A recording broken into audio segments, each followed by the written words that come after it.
kalian pernah melihat video seorang ibu yang mengangkat mobil untuk menyelamatkan anaknya atau merasakan jantung berdegup lebih kencang saat menaiki roller coaster, maka kalian sedang merasakan efek adrenalin. Adrenalin adalah hormon yang diproduksi oleh kelenjar adrenal yang letaknya ada di atas ginjal di perut bagian atas. Adrenalin memicu perubahan pada jantung, paru-paru, dan otak serta meningkatkan respon tubuh terhadap bahaya dan dikenal juga sebagai respon fight or flight. Apa itu fight or flight? Fight or flight dikenalkan pertama kali pada 1920-an oleh Walter Cannon, seorang ahli fisiologi Amerika. Cannon menyadari bahwa reaksi tubuh yang terjadi dengan cepat di dalam tubuh membantu kita mengumpulkan tenaga untuk menghadapi situasi berbahaya.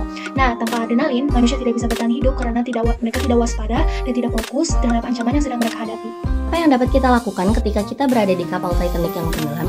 Ketika kita berada di laut yang dingin, tubuh akan mengalami hipotermia. Sistem homeostatis tubuh akan mempertahankan suhu tubuh normal dengan mengeluarkan panas melalui pembuluh darah yang menyempit dan menggigil. Yang dapat kita lakukan sebelumnya yaitu mengetahui dan mendapatkan pelampung atau objek untuk mengambang. Kemudian ketika tubuh sudah di akhir, kita dapat mempertahankan panas tubuh dengan menerapkan posisi HELP atau Heat Escape Listening Posture, yaitu melipat kedua kaki mendekati dada. Terakhir, tetap tenang dan berdoa agar bantuan segera datang.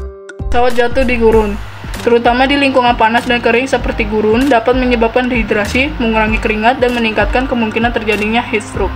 Kehilangan lebih dari 20% total air tubuh dapat menyebabkan kematian.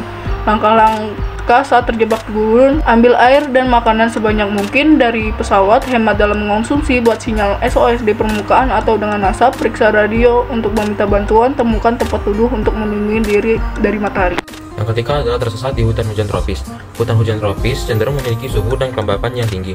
Tubuh kita akan berupaya mencegah suhu internal melalui mekanisme seperti berkeringat untuk mendinginkan tubuh. Kita harus tetap tenang saat tersesat di perbukitan, dan dengan langkah-langkah berikut. Yang pertama, naik ke tempat yang lebih tinggi.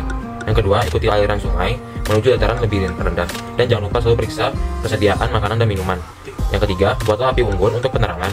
Yang keempat, membangun tempat perlindungan. Yang kelima, buat sinyal SOS dan gunakan kompas untuk menentukan arahnya. Dan yang keenam, pastikan lokasi bermalam terhindar dari binatang berbahaya.